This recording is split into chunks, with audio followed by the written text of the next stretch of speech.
Por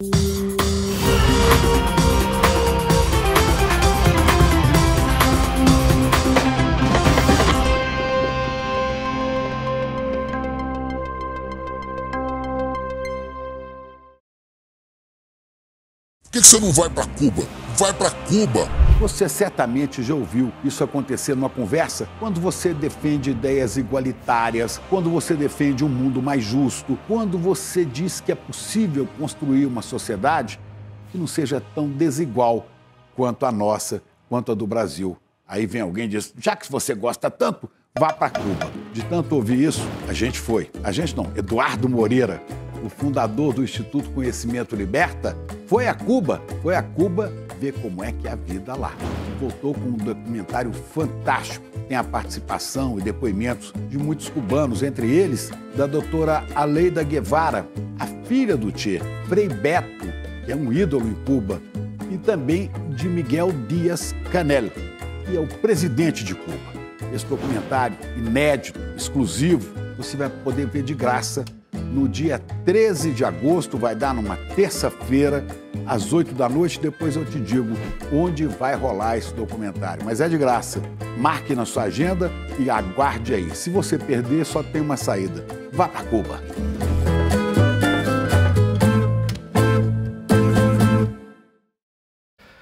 Muito bem, pessoal, está começando o nosso Desperta SL de hoje, segunda-feira, 3 de agosto. Muito bom dia para todo mundo que já está por aí. São 7h03, horário de Brasília. Muito obrigado pela companhia de todo mundo. Muito obrigado para quem já está no nosso chat, para quem já nos acompanha pelas redes sociais. Estamos ao vivo no Twitter, na Twitch, na Facebook e no Instagram e também principalmente nos nossos canais do YouTube. Então, bom dia para quem está aí no canal do ICL, no canal do Eduardo Moreira e também no canal do Leandro Demore. Você sabe, você pode estar chegando por aí, vai deixando seu like, ativa o sininho, assine os nossos canais, né, que estão crescendo aí de modo vertiginoso. Se você ainda não assina os canais do ICL, por gentileza, faça isso neste momento. Ativa o famoso sininho para você ser avisado quando estivermos ao vivo. No entanto, você sabe, estamos ao vivo todos os dias das 7 da manhã até para lá do meio-dia com todos os programas do ICL aqui pela manhã e voltamos no final da tarde às 6 horas com o ICL Notícias, segunda edição. Então são semanas de muitas notícias, de muita informação e de muita análise também aqui no ICL. Aliás, é o canal de opinião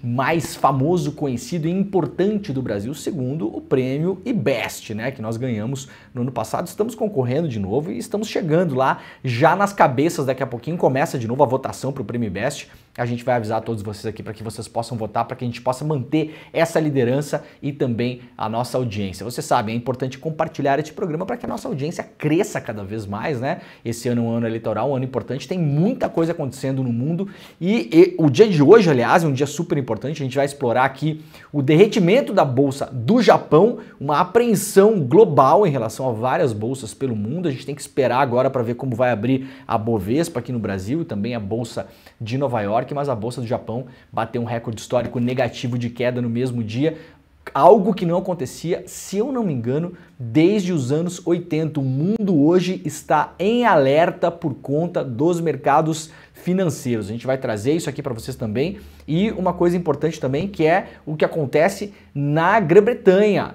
Na Grã-Bretanha, estão atacando imigrantes, invadindo lojas. Tá um caos completo na Grã-Bretanha. A gente vai trazer uma notícia muito pouco explorada pela imprensa brasileira, pelo menos até hoje pela manhã. O caos completo lá na Inglaterra. A gente vai trazer aqui também e vai explicar para todo mundo o que é que está acontecendo, tá bom? Muito bom dia para quem nos acompanha. Demore. Diga. É dia 5, não dia 3. Hoje é dia 5? Uhum. É verdade, hoje é dia 5. Dia 5. Era 7/3 do dia 5. Muito bem, dia 5 de agosto então. Bom dia para quem está no dia 5 de agosto, né? 7h05 da manhã agora, no horário de Brasília.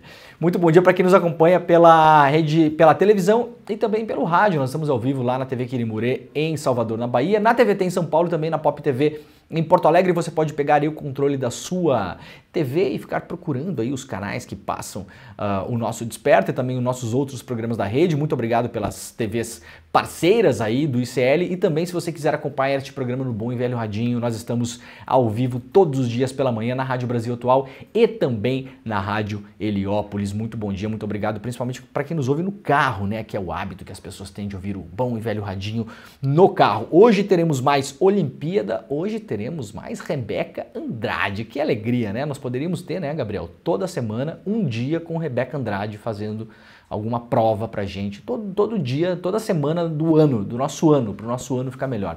Aliás, Todo dia enjoa, irmão. todo dia enjoa, mas uma vez por semana podia ser, né? Aquele dia que a gente tá assim, meio sem nada pra fazer e tal, né? Meio desanimado, e a gente vê a Rebeca ficar animado na hora, né? Aliás, hoje estamos começando aqui com o Gabriel, o nosso novo homem da técnica, né, Gabriel? Tá tudo certo aí? Tá tranquilo? Tá com a mão suando, não? Não? Não. Pouquinho. Tá um pouquinho nervoso, mas tá tudo certo. O programa está no ar, o áudio está funcionando, as imagens estão funcionando. Aliás, vocês viram aí, né?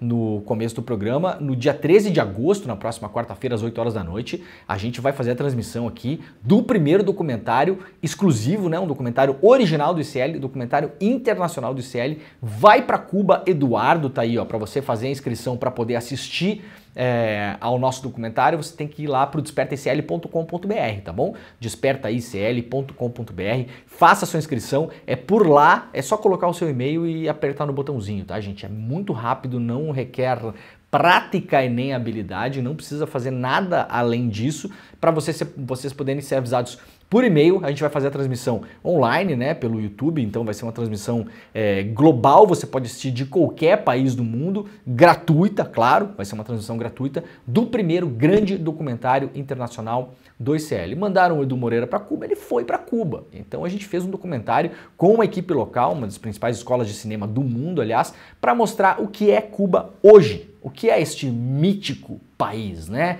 Que todos os malucos da extrema-direita mandam a gente. Aliás, eu iria para Cuba este ano com a minha esposa, a gente acabou cancelando a viagem por outros compromissos, mas já estamos remarcando para ir para Cuba também, né? Vai ser muito bom ver o documentário do Edu agora para já saber mais ou menos para qual Cuba a gente vai. Então, se você quiser conhecer um pouco mais de Cuba, muito pouca informação chega no Brasil, a gente tem informações muito descontextualizadas, muitas vezes descontextualizadas de propósito, então nós fizemos um grande documentário internacional original do ICL, dirigido pela Juliana Baroni. O Edu foi para Cuba, fez lá grandes entrevistas. Olha, tá espetacular. Espetacular. Eu só posso dizer isso. É o primeiro grande documentário original internacional do ICL. A gente já está com mais coisa em produção. Tem alguns documentários que já estão em produção, alguns outros estão em finalização. Na semana passada tivemos uma reunião para começar um outro documentário internacional do ICL que vai ser rodado em vários países e mais não digo, vai ser uma coisa assim de outro mundo, esperem. Eu espero que saia esse ano ainda, não sei, porque é um documentário mais extenso, muito mais complexo, mas vai ser uma coisa assim da gente fazer a transmissão, legendar isso para jogar para fora do Brasil também, porque vai ser uma coisa finíssima, Gabriel. Gabriel, você quer dar um bom dia para as pessoas aqui, aparecer na câmera, ou você fica... o Gabriel tá começando com a gente hoje aqui, então vem dar um oi para as pessoas, Gabriel. Olha aqui, ó, dá um oi aí. Bom dia, pessoal, tudo bem? Muito bem. E vamos para Cuba. Pedro Falcão nos deixou, vai para Cuba, ó, Gabriel. Mas só depois que terminar o programa, porque se você for para Cuba agora, o programa não sai mais do ar, o que é um problema, porque eu só tenho programa para 1 hora também, né? E energia para 1 hora também. Às vezes eu termino o programa aqui, assim, parece que eu joguei 6 horas de futebol, sério mesmo. Misturando raiva com cansaço, né? Mas faz parte, a gente começar o dia com um pouco de raiva é bom, depois a gente tem que saber canalizar essa raiva para coisas positivas também, né? Mas a gente começar o dia com raiva, às vezes não vai mal também, né?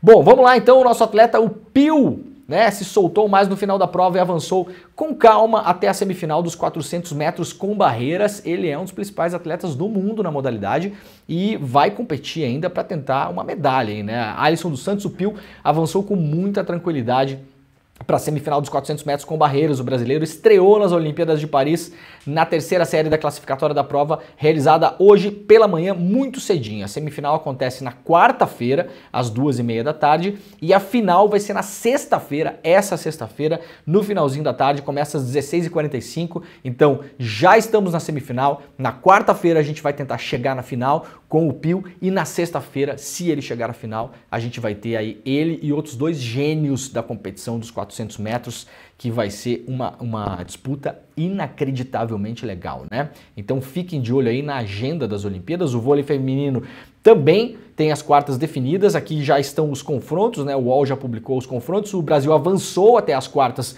no vôlei feminino dos Jogos Olímpicos de Paris e vai enfrentar a República Dominicana amanhã às 8 horas, horário de Brasília. O vencedor do confronto vai enfrentar na semifinal quem passar no jogo entre Estados Unidos e Polônia. No outro lado da chave, as partidas são entre Itália e Sérvia e Turquia e China. Portanto, o Brasil amanhã joga contra a República Dominicana, vai enfrentar quem passar entre Estados Unidos e Polônia, então teremos possivelmente aí, tomara, né, Brasil e Estados Unidos ou Polônia, e do outro lado temos a outra chave, Itália e Sérvia disputam uma vaga na semifinal e Turquia e China também disputam outra vaga. O Brasil ganhou de 3-0, né? Foi super na buenacha ontem o jogo.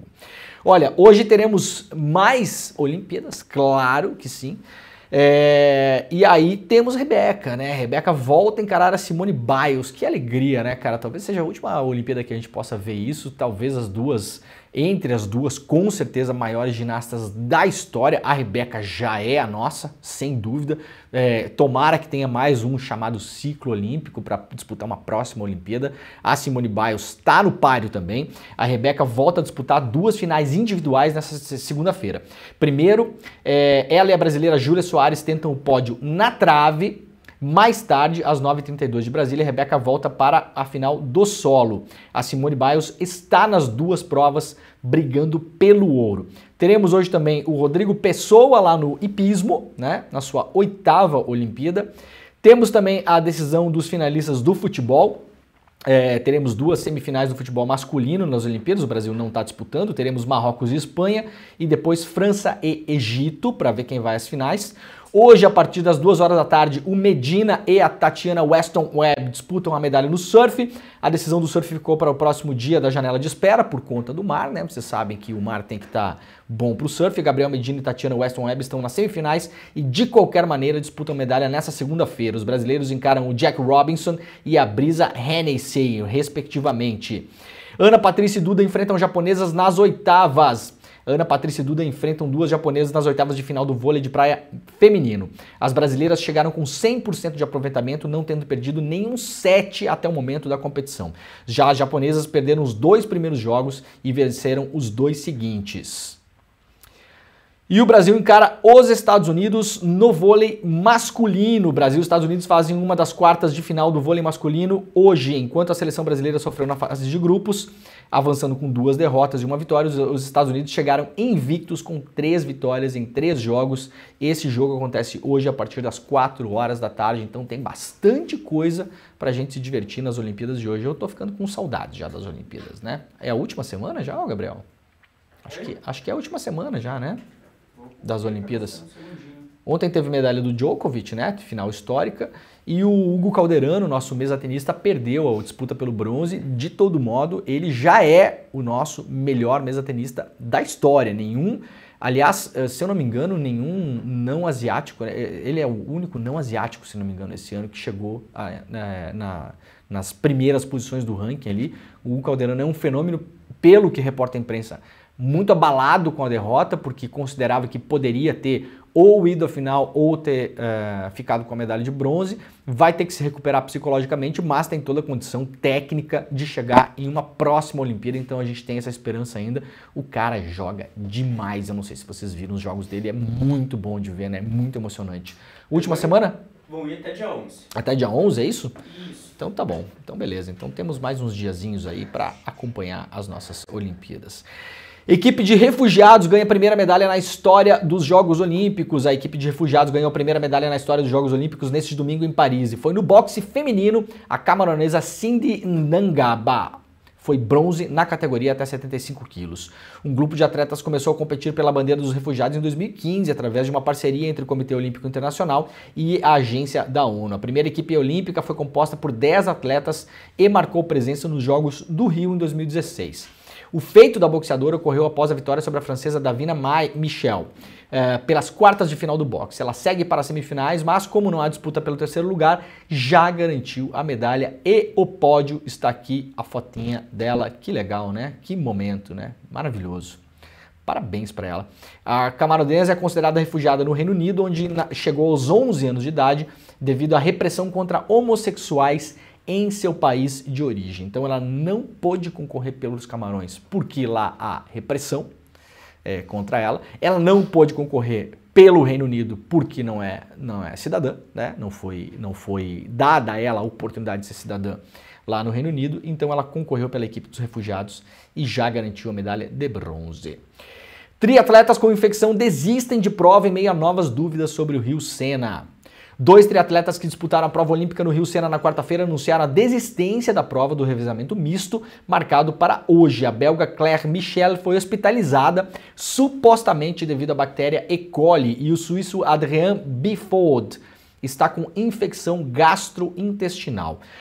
O revezamento misto do triatlo está marcado para amanhã dessa segunda-feira, mas a sua realização era incerta até a noite de domingo por causa da qualidade limítrofe da água do Rio Sena. Os treinos previstos foram cancelados devido ao resultado das medições do nível de bactérias.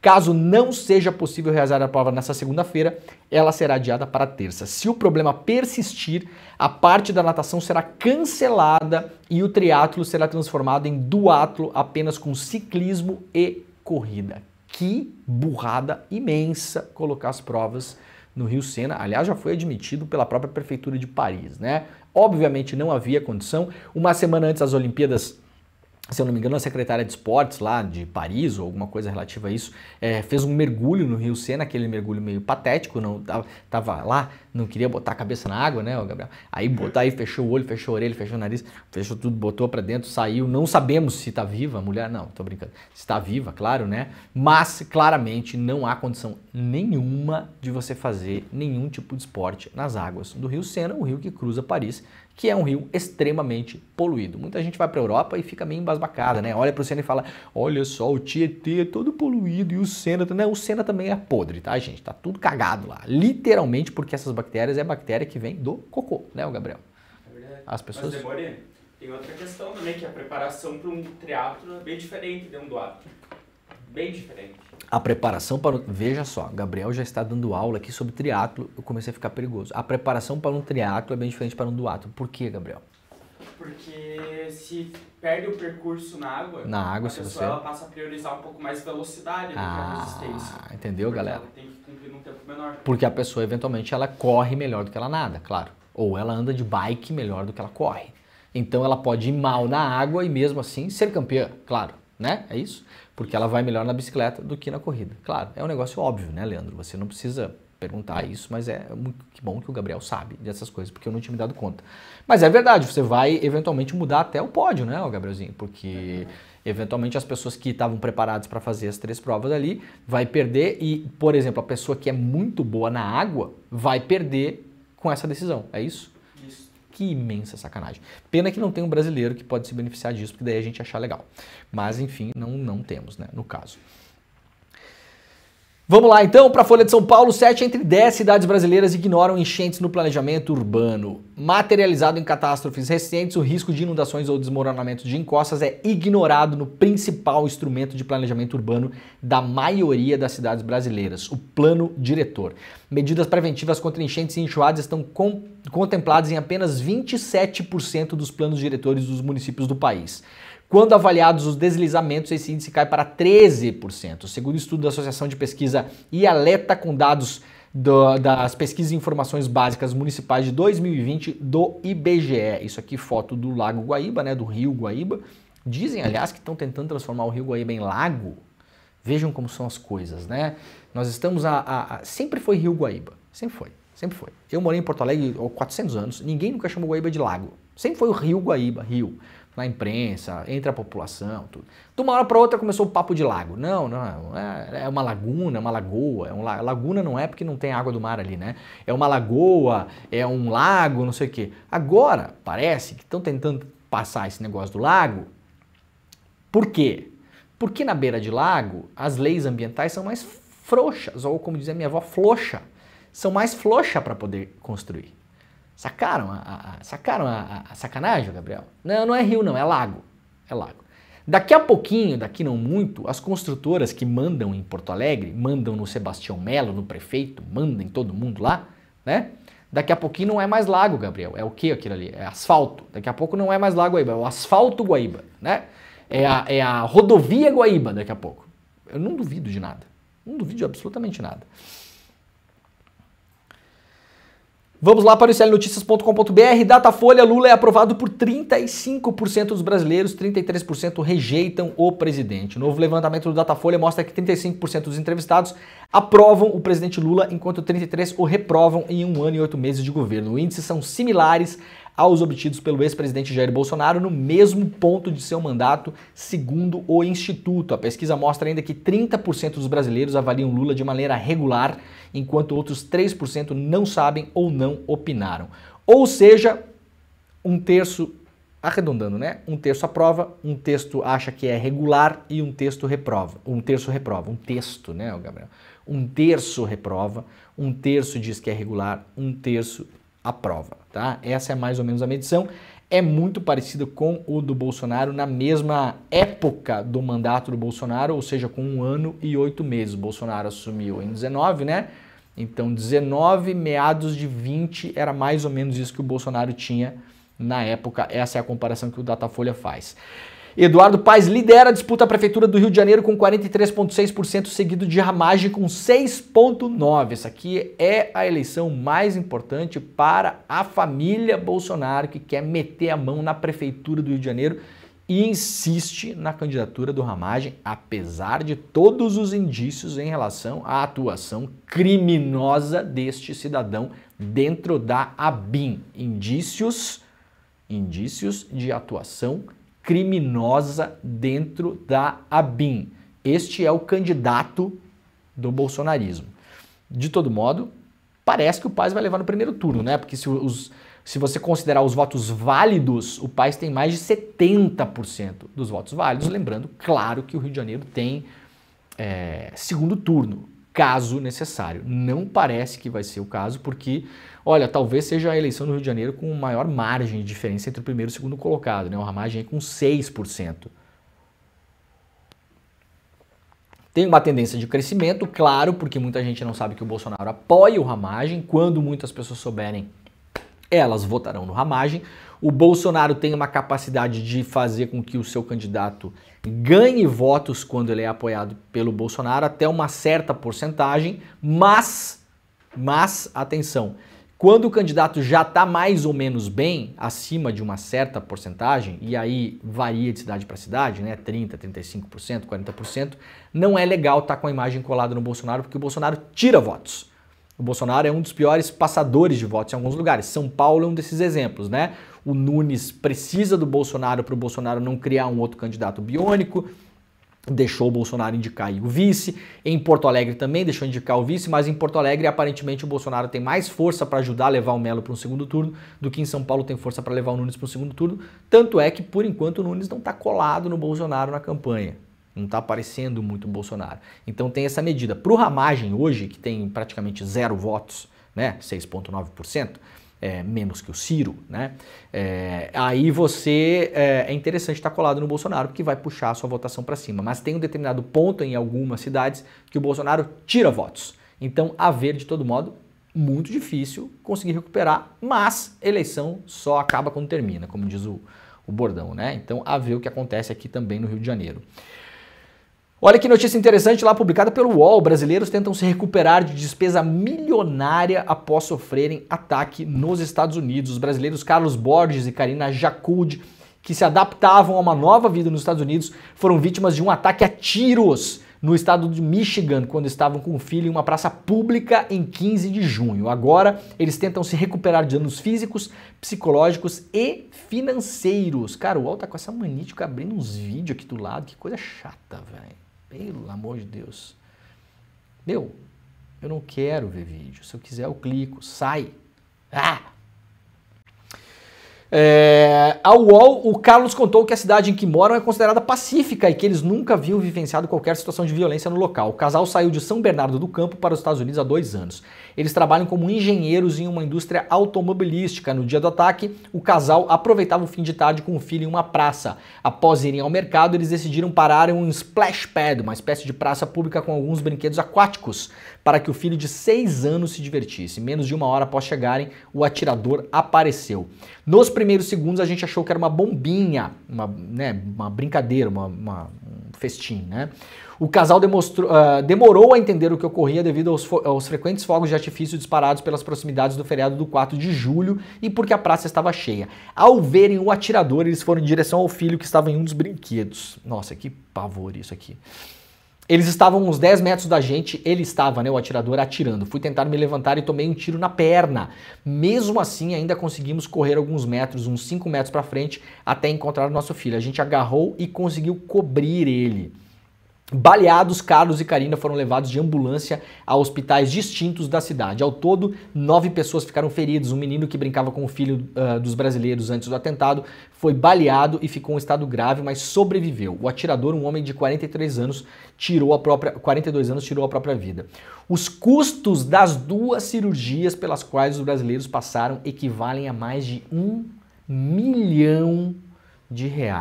A gente fica falando aqui, comparando com o Brasil, comparando com o SUS, isso aqui no Brasil jamais aconteceria. Eles tiveram que pagar, inclusive, pela ambulância. No Brasil a gente tem o SAMU, né? Eles tiveram que pagar pela ambulância que os levou. E nos Estados Unidos é o seguinte, moçada, se não tem grana, os caras botam você na calçada. Tá bom? Eu não tô brincando. Tá cheio de vídeo por aí mostrando isso. Se você tá internado no hospital nos Estados Unidos, você chega lá, é igual, como é que é? No bar tem a comanda, né, Gabriel? É igual a comanda, né? Em alguns lugares tem isso também. Você coloca o seu cartão de crédito, né? Faz tipo ali uma pré-autorização, saca? Tipo tem em hotel, é a mesma coisa. Você entra, quem fica em hotel que sabe, você bota o cartão lá e faz uma pré-autorização. E aí se você fizer consumo e tal, quebrar alguma coisa, der algum problema, os caras não é que você vai escolher pagar ou não. Seu cartão já está pré-autorizado, os caras vão lá debitar e beijo pra você, né? Nos Estados Unidos, com o hospital, é a mesma coisa. Se começa a bater no cartão de crédito e não ter mais saldo, não ter limite, você é convidado a ficar na calçada.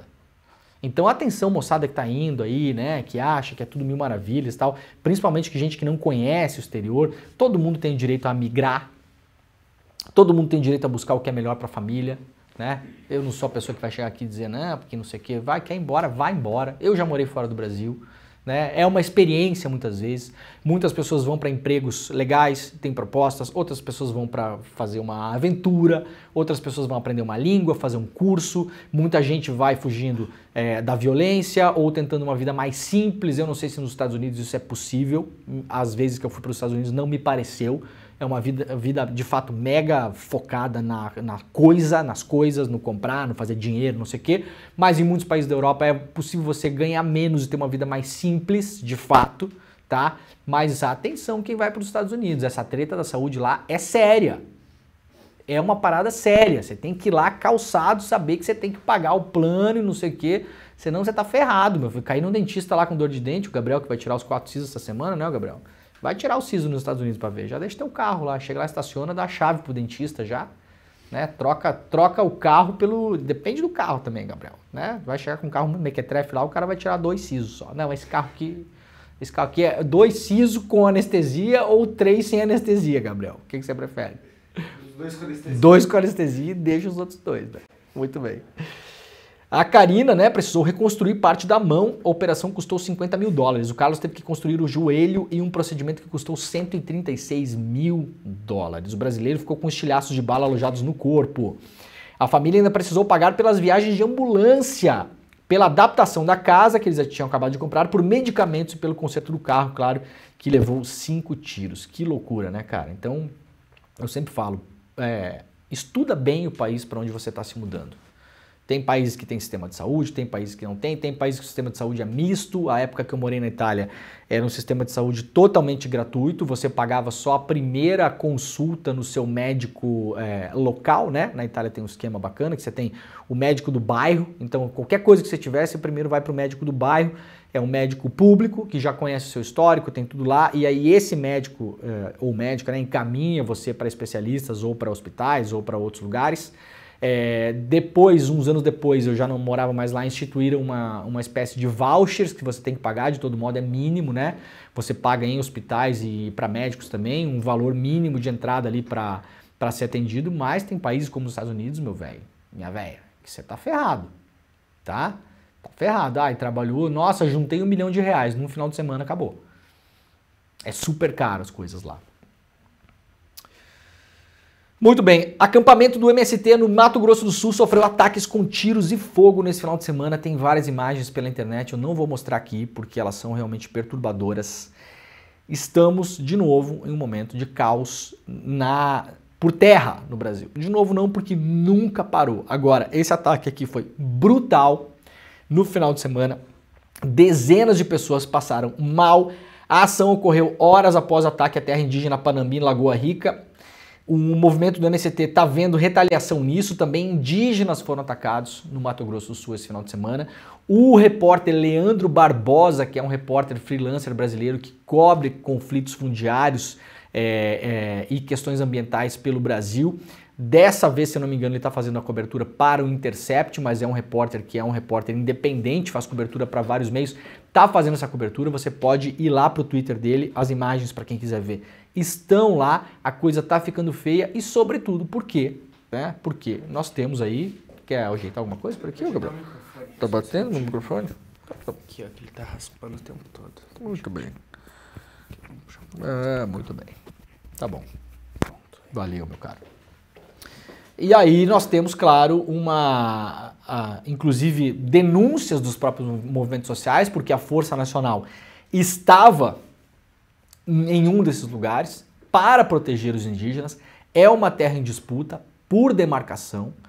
A população indígena estava acampada no meio dessa terra, foram cercadas por pistoleiros locais, por milicianos, por bandidos, tá? Vamos chamar aqui de o pessoal do, como é que é? Do movimento do agro, não sei o que, a galera que cercou ali, né, financiada por essa galera ali, é miliciano, é bandido, tá? Foram cercados, foram aterrorizados com aquelas caminhonetes, claro, né, óbvio, né, tem que ser o padrão é esse, né, tiros foram disparados, várias pessoas atingidas, vários feridos, a Força Nacional estava lá e, segundo denúncias da população local, a Força Nacional pouco ou nada fez para proteger essas pessoas. Isso, ironicamente, acontece no mesmo final de semana que antecede o que começa hoje uma discussão no STF, que é um negócio completamente absurdo. O STF, ao invés de decidir, tomar uma decisão em relação ao tal do marco temporal, lembra do marco temporal? Só pode brigar por demarcação de terra quem estava assentado na terra até a Constituição de 88. Depois não pode mais. Então é muito fácil, a pessoa foi expulsa da terra dela, ela não estava assentada lá porque foi expulsa, então ela não pode mais brigar pela terra. Eu já falei aqui, a gente tem que fazer a mesma coisa então com quem é dono de fazenda. Quem não tinha posse e documento da fazenda até 88, então a gente vai tomar tudo também. Não é uma troca justa? Vocês aceitariam isso? Vocês aí, que defendem esse tipo de coisa? Você era dono da sua terra em 88? Ou estava em disputa? Ou foi terra devoluta que a sua família, né, o seu pai, seu avô foi lá, foi pegando? Tem documento até 88 ou não tem? Se não tem, sai então. Vaza. A gente aceitaria? Vocês aceitariam uma troca dessas? Não, né? É só com população indígena que isso vale. O STF, em vez de decidir, criou um grupo de discussão para debater. Veja só. É uma coisa assim, criou-se uma legislação paralela no Brasil. Paralela à Constituição, inclusive. Né? Um grupo criado pelo ministro Gilmar Mendes para debater. Vamos fazer um debate aqui sobre o marco temporal. Mas que debate, ministro? Que debate, ministro? Quem vocês acham que tem a chance de ganhar essa discussão? Hein? As pessoas que muitas vezes estão lutando pela terra, que estão lá, são paupérrimas, inclusive esse final de semana estavam pedindo alimentos para as pessoas que estavam lá. As pessoas não têm o que comer. Ministro Gilmar Mendes, a pessoa não tem o que comer. O senhor espera que ela tenha alguma força de lobby em Brasília para ficar hospedado num hotel? Para poder ir num debate? Expor os seus argumentos? É um negócio inacreditável. Inacreditável. Claro que tem 1 milhão de interesses nessa história, né? Vamos empurrar pela barriga, vamos fazer de conta que a gente fez um debate, né? E a partir disso, vamos tomar uma decisão técnica. Qual será a decisão técnica, será, Gabriel? A gente pode adivinhar aqui, eu sempre falo, né? Política é a menor das artes, né? A gente tem várias artes aí, o cinema, a música, a televisão, a política é a menor delas. Tá? Eu amo política, né? Pelo contrário, nada contra, muito antes pelo contrário. Agora, a política é tão óbvia, enquanto você pega assim o Pink Floyd nos anos 70 e coloca em estúdio e não sabe o que vai sair dali, né, Gabriel? Aí pode sair o The Wall, pode sair o Dark Side of the Moon, né? Enquanto você pega uma câmera e coloca na mão do Scorsese e não sabe o que pode sair, na política você sempre vai poder saber com algum grau de certeza o que vai sair. A política é óbvia. Não tem muita criatividade na política. Quando você vê o STF montando um grupo de debate para discutir o marco temporal, olha, não vai sair o Dark Side of the Moon desse negócio. Tá? Não vai sair. Não vai sair o The Wall. Não vai sair. Não vai sair o disco do Black Sabbath. Tá? Não vai sair um disco do Caetano Veloso desse negócio. Vai sair injustiça. É óbvio o caminho que se toma quando se decide fazer a coisa desse jeito. Porque a política, no geral, ela é meio óbvia, gente. Ela é meio evidente. Dá para antever o que vai acontecer. Sigam lá o Leandro Barbosa nas redes sociais dele, porque ele está fazendo uma cobertura intensa em relação a isso. E espero que o governo federal tome alguma providência. Mandou a Força Nacional para lá. Se a Força Nacional não está fazendo o seu trabalho, o que mais pode ser feito? Será que os ministros podem ir até lá? A Sônia Guajajara pode ir até lá? O Silvio Almeida pode ir até lá? Pode resolver essa questão? E outra, vai haver pressão em relação ao STF para parar com essa palhaçada desse debate sobre não sei o quê? Para cumprir o que diz a Constituição, que não tem marco temporal nenhum na Constituição, nenhum.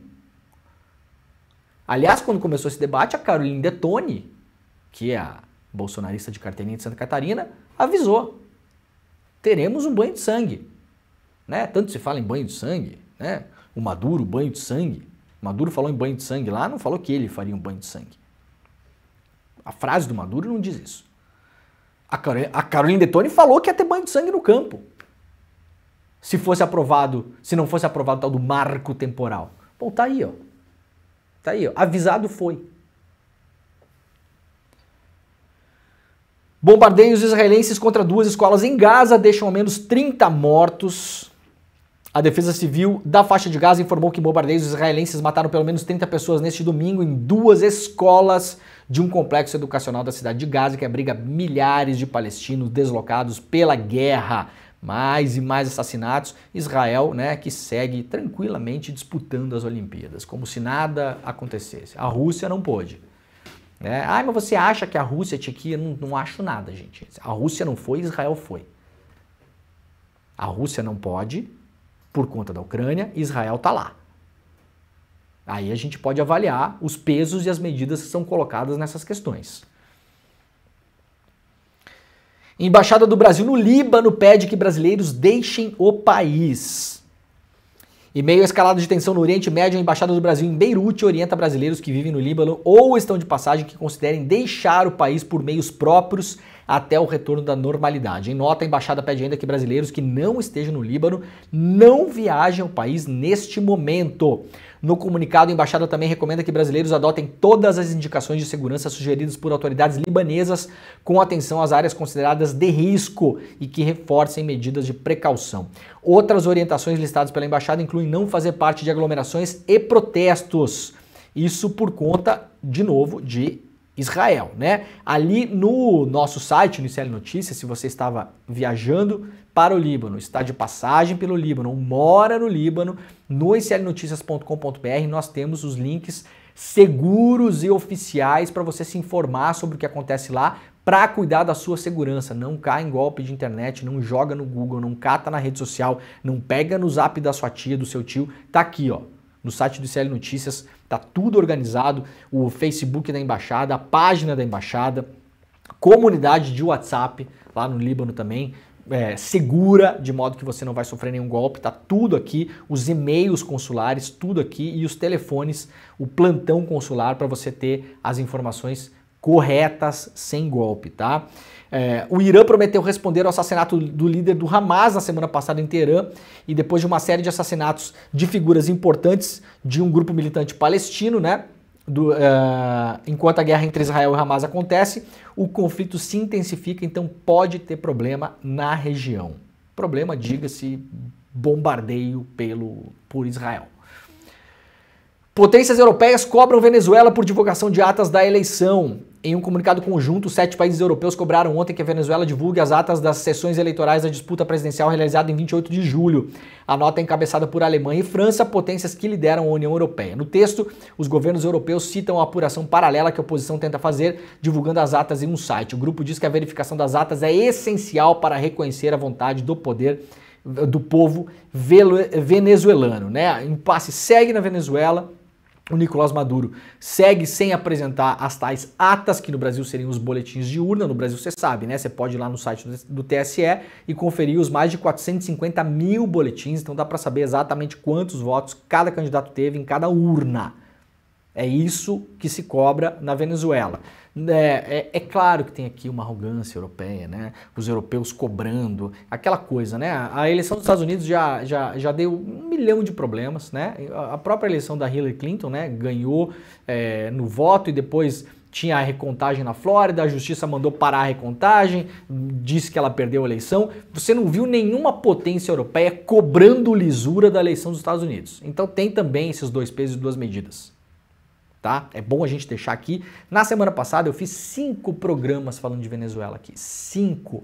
Tentando, no limite da minha capacidade, do meu conhecimento, da minha inteligência, né? Ah, Leandro, não é muita a sua inteligência, tudo bem, mas como diz um amigo meu, é a que eu tenho, né?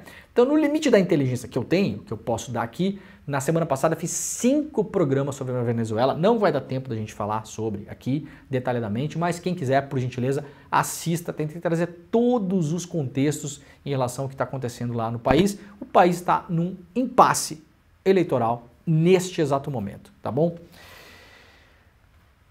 Muito bem, oposição reúne milhares em ato, Maduro diz ter as atas, reporta aqui o site do islnoticias.com.br com informações da Agência Brasil, um pouco mais de contexto aqui sobre o que acontece na Venezuela neste momento. Gente, saiu pela primeira vez aqui uma espécie de previsão, não, né? Mas uma temperatura eleitoral que é feita nos Estados Unidos pelo Nate Silver, que é o fundador do 538, que é um dos sites mais conhecidos dos Estados Unidos, que consegue fazer previsão, né? Ficou muito famoso uns anos atrás, fazendo previsão de vitória, por exemplo, de times do Super Bowl lá, do futebol americano, né? Daquele futebol esquisito que os caras jogam com a mão, né, Gabriel? Aqui, se o cara bota a mão, a gente para e cobra falta, né? Lá os caras ficam segurando a bola com a mão. Não entendo, não gosto e não quero saber, né? Futebol é com o pé, né, Gabriel? Mas tudo bem. Mas é bonito o futebol americano também, mais ou menos. É legalzinho, né? E aí ficou muito famoso por isso, começou a fazer, usar o método dele, né, para tentar fazer previsões eleitorais. Acerta, olha, se não é tudo, é quase tudo. E pela primeira vez, a Kamala Harris passou o Trump na previsão de vitória nos Estados Unidos. É super, super bem considerado o Nate Silver nos Estados Unidos, tá, gente? É um cara que é respeitado, porque o cara é bom mesmo no que ele faz, nesse modelo matemático dele. Então tá aqui publicado lá no Instagram, se você quiser também tá na imprensa americana, né, no estadunidense. Em julho, o Donald Trump tinha 61% de chance e a Kamala Harris 38%. Agora a Kamala ficou com 51% e o Trump 49%. E tem mais votos nos colégios eleitorais também. E tá 3-3 nos chamados swing states, que são os estados que eles têm que disputar com mais afinco, porque geralmente quem ganha ali vai ganhar a eleição. Tá aqui, ó, o gráfico, né, do nosso Nate Silver. Olha aqui, ó, a Kamala Harris começou a passar, o Trump vem numa queda bem importante, né? A Kamala vem subindo, isso aqui desde a indicação dela, né? Aqui, olha aqui, ó. Isso aqui, essa linha aqui atrás, que tem uma diferença grande do Trump pro azulzinho, né? Isso aqui para trás é Biden, tá, gente? Aqui é Biden, ó. A Kamala Harris, então, ela pega o lugar do Biden, né, na disputa pela presidência dos Estados Unidos e começa a subir. Esse aqui, de novo, é o modelo do Nate Silver. tá? Não é nada oficial nem nada, até porque não existe pesquisa oficial em lugar nenhum do mundo, né? Olha, matéria importantíssima lá do jornal o Globo, execuções, desaparecimentos, terreiros de Umbanda proibidos, complexo de Israel vive sob ditadura do traficante Peixão. Uma matéria muito completa, muito interessante, escrita pela Vera Araújo, que é uma das principais repórteres de polícia do Brasil, super experiente, conhece tudo do tema, fez uma reportagem sobre o assim conhecido Complexo de Israel, né? Que é um pedaço de uma comunidade no Rio de Janeiro, onde esse traficante, né, que se professa evangélico, tá impondo uma espécie de ditadura evangélica degradada ali nessas áreas, expulsando religiões de matriz africana, tomando conta da região de fato, com segurança paralela, com fazendo obra nos lugares ali, né? E tudo isso com esse veio, né, pseudo-religioso. A matéria é super, super, super impactante. Moradores de 5 favelas no Rio de Janeiro vivem a ditadura do traficante Peixão, né? Tá aqui, ó. Matéria para ler de cabo a rabo lá no jornal O Globo. Tem até um mapa aqui, né? Cadê o mapa? Aqui, ó.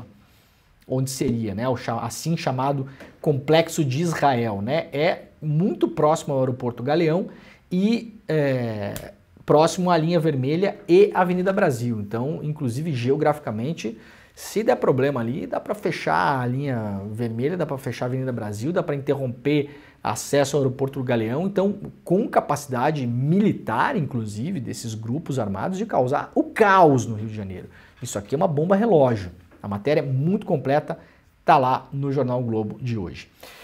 Bom, gente, Bolsa Japonesa ontem, antes de eu dormir, né, meia-noite começa e aí fiquei acordado até as 2 da manhã, então vocês podem imaginar que não dormi nada essa noite, né? A Bolsa do Japão abriu com a maior queda da história após indício de desaceleração dos Estados Unidos. As bolsas do mundo hoje estão em alerta máximo. Aliás, enquanto a gente está fazendo o programa aqui, algumas bolsas da Europa já abriram, eu não consigo acompanhar aqui. Quem tiver no chat e quiser jogar aí como abriu hoje Frankfurt, Milão, a bolsa de Londres, Gabriel, se a galera quiser pegar aí, ó, pra gente, muita gente acompanha esse programa, é da área da economia, né? Tô muito curioso para saber como abriu Madrid, como abriu Milão, como abriu Frankfurt, como abriu Paris, como abriu a bolsa de Londres. Então, se vocês tiverem aí, para a gente já pegar os dados, porque ontem a Bolsa do Japão entrou em colapso, o índice Nikkei sofreu a maior queda em pontos da sua história, pressionando a subida do iene. O índice mais amplo de Tóquio, o Topix, caiu 12%, em um determinado momento tiveram que acionar aquele circuit breaker que chama, né? Que é o para tudo. Porque bolsa também vai no oba-oba, né? Tá todo mundo caindo, todo mundo começa a vender e aí vira loucura e cai e acaba. Né? Então, apertaram o botão vermelho lá em Tóquio, seguraram a bolsa e as bolsas da Ásia foram contaminadas por isso também. Agora estou muito curioso para saber como estão as bolsas na Europa. Atenção máxima, muita gente aí está dizendo que tem aí um novo problema na economia mundial que pode ser desencadeado a partir de hoje. Então a gente vai ficar em atenção aqui, principalmente puxado por empresas assim ditas de tecnologia, né? Desde produtoras de microchips, até empresas que produzem equipamentos, até ação de rede social aí, de Twitter, não sei o que, e também as grandes, né? IBM, Microsoft e tal. Então hoje é um dia de ficar atento, muito atento a isso. Pode ser uma onda passageira, mas eu estava ouvindo muitas pessoas ontem antes de dormir, pode ser o começo de uma nova crise mundial. Não sabemos, tá? A gente vai ficar de olho aqui. Alguém já falou os índices aí pra gente, ô Gabriel? O pessoal tá ligado já? Eu não sei se já deu tempo de abrir as bolsas europeias, eu acho que sim, né? Emprego fraco nos Estados Unidos derruba ações na Bolsa de Tóquio. Japoneses precisaram acionar o circuit breaker por 10 minutos para frear a queda de um de seus principais ativos. Economia global não está pousando no paraíso, diz o comissário da União Europeia. Paulo Gentiloni elogia o esforço do Brasil em debate sobre taxação dos super ricos, mas vê acordo global vinculante como longo caminho. Isso aqui é uma notícia de contexto trazida pela Folha, que tem relação com isso aqui, com a Bolsa de Tóquio também. Gente, vamos lá para o que está acontecendo na Inglaterra, um caso esperado, como eu digo, né? Política não tem lá muita surpresa.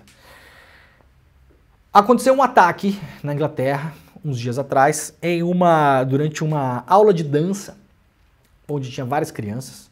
Uma pessoa entrou lá, depois descobriu-se que era um rapaz de 17 anos, esfaqueou várias pessoas, matou 3 crianças, né? Uma comoção nacional, e a partir disso, vários atores da extrema-direita, principalmente nas redes sociais, sobretudo no Twitter, começaram a espalhar boatos de que seria um imigrante, um refugiado. E aí, grupos de extrema-direita da Inglaterra primeiro invadiram um hotel na Grã-Bretanha, onde se abrigam refugiados. Depois invadiram outro hotel. E o caos escalou de uma maneira: lojas reputadas a imigrantes invadidas, carros parados no meio da rua para saber se quem está dirigindo ali é inglês ou não é inglês, e se não for, as pessoas estão sendo arrancadas do carro e espancadas por esses militantes da extrema-direita, nazistas, fascistas, criminosos, racistas, todos eles. Casas depredadas, as pessoas estão se refugiando nas suas casas, principalmente os imigrantes, e não só, né? Tudo isso espalhado por rede social. O The Guardian fez uma cobertura extensa sobre isso, e é assustadora a quantidade de desinformação que foi espalhada pela internet, tá? Descobriu-se depois que o suspeito de ser o assassino nasceu no país de Gales, em Cardiff, ou seja, ele não é imigrante. Não é imigrante. Ao que tudo indica, inclusive, não é muçulmano, porque o papo era esse, né? Um imigrante muçulmano fez isso, então a gente vai arrebentar. Estão arrebentando tudo. Atos na Grã-Bretanha, nesse momento, de terrorismo doméstico. Terrorismo doméstico, cometido pelos tais brancos, né? Os brancos estão cometendo isso. Não era imigrante o rapaz, é inglês. Aliás, é galês, né? Nasceu em Cardiff, no país de Gales. Pelo que se sabe, inclusive, sequer é muçulmano. Veja, mesmo que fosse imigrante e muçulmano, obviamente não justificaria tudo que está acontecendo. Mas é pior, não é nenhuma coisa nem outra. Uma série de boatos espalhados pelas redes sociais, o Guardian documentou vários deles aqui. Falou na reportagem aqui, né, que um proeminente, olha aqui, ó, um proeminente britânico, adepto de teorias da conspiração, foi visto filmando cenas de crime, essas cenas de barbárie que aconteceram lá, publicou um vídeo no YouTube chamando, né, para uma emergência militar e deportação em massa de imigrantes. De novo, não foi um imigrante que cometeu esses atos, não foi um imigrante, foi um galês, tá? O vídeo teve 30 mil views em 2 horas, postado essa semana. Foi um dos vídeos que começou a criar esse pânico para levar as pessoas para a rua, né? E isso aqui é o mais assustador, que o Guardian identificou que uma das tais fontes que identificaram esse criminoso como sendo um imigrante muçulmano de modo falso, olha só que loucura isso aqui, ó. É um sitezinho de internet, chamado Canal 3 Agora, Channel 3 Now, é o site, os jornalistas do Guardian entraram lá, tá?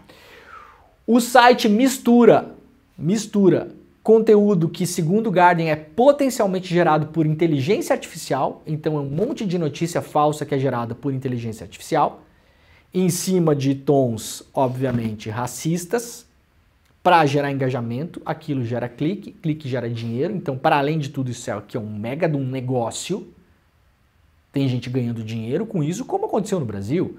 Alan dos Santos, Terça Livre, Jornal da Cidade Online, Terra Brasil Notícias, que mais? Que tá tudo esse bando de porcaria. Que era um negócio, né, gente? Um negócio. A gente viu quanto dinheiro essa gente ganhou. Inclusive do YouTube. Inclusive do Google. Do Facebook.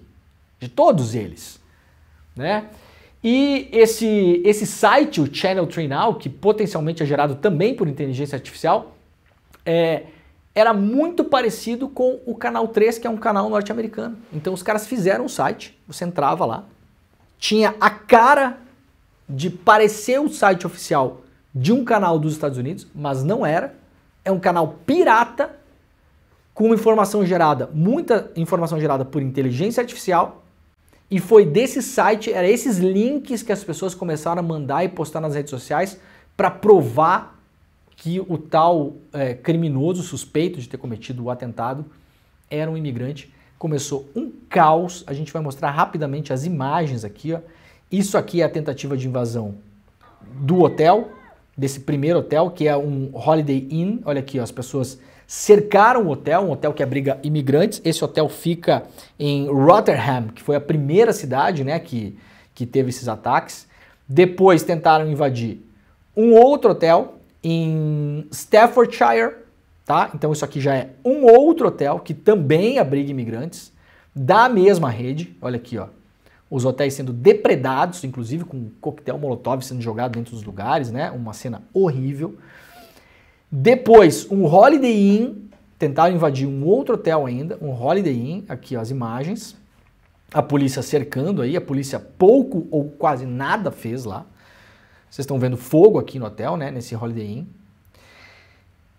Aqui em Middlesbrough, os nazistas ingleses estavam parando carros, olha aqui, ó, parando carros para conferir quem estava dentro do carro, para ver se é inglês, para ver se é branco, né? Isso aqui é a extrema-direita. Isso aqui é internacional nazi-fascista, como diz o César Callejon. E para fechar, não menos impactante, lojas e comércios de pessoas que são reportadas como imigrantes, muitas vezes sequer devem ser, pode ser filhos de imigrantes nascidos na Inglaterra, ou seja, ingleses, ou galeses, ou escoceses, enfim. Isso aqui me lembra um pouco assim a Alemanha dos anos 30, né, gente, que faziam com lojas de judeus, né? Não é assim a mesma coisa, não é a mesma coisa que está sendo feita aqui. Como não chamar essa gente de nazista? É exatamente a mesma coisa. E, para fechar o programa, a imagem que mais me impactou: casas em Walton sendo pichadas. Vocês estão vendo aqui, ó. Send them back, né? Mandem eles de volta para os imigrantes, ou supostos imigrantes, ou quem as pessoas acham que são imigrantes. Enfim, o outro, o inimigo, o problema. Então a Inglaterra, ela é uma potência colonizadora.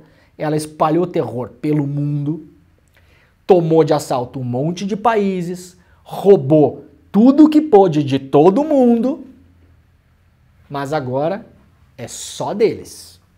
O problema é o outro. O problema não é crise econômica, Brexit, burrada política uma atrás da outra, neoliberalismo no nível 200 para arrebentar com a classe média na Grã-Bretanha, que foi o que foi feito lá, é Margaret Thatcher, não é nada disso o problema. O problema é o imigrante que mora aqui. White Britons first, olha o que está escrito aqui, ó. Brancos britânicos primeiro. Mandem eles de volta, isso aqui são casas pichadas no Reino Unido.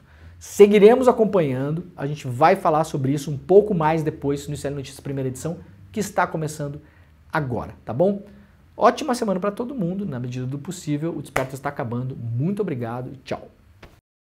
Entre a utopia e o inferno, essa é a situação de um país que desperta tantas paixões, amado por tantos, odiado por outros. Estamos falando de Cuba. No dia 13 de agosto, uma terça-feira, às 8 horas da noite, o ICL, Instituto Conhecimento Liberta, tem o prazer de lançar o seu primeiro documentário internacional, uma superprodução. Vai para Cuba, Eduardo! Dos mesmos montadores de Lei da Selva e Tropa de Elite 2, do mesmo roteirista brasileiro que concorreu ao Oscar, um filme que vai ficar marcado para sempre na sua cabeça. Não perde não, é uma exibição única. Chame seus amigos e amigas para assistir também. Dia 13 de agosto a gente está junto.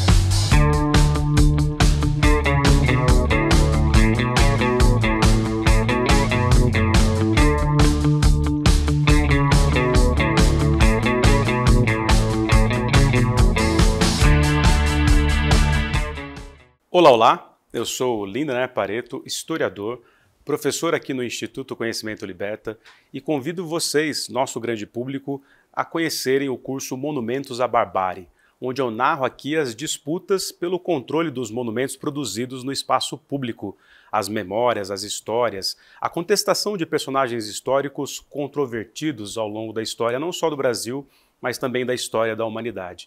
Conheçam o curso Monumentos à Barbárie e mais outros 200 cursos aqui conosco no Instituto Conhecimento Liberta.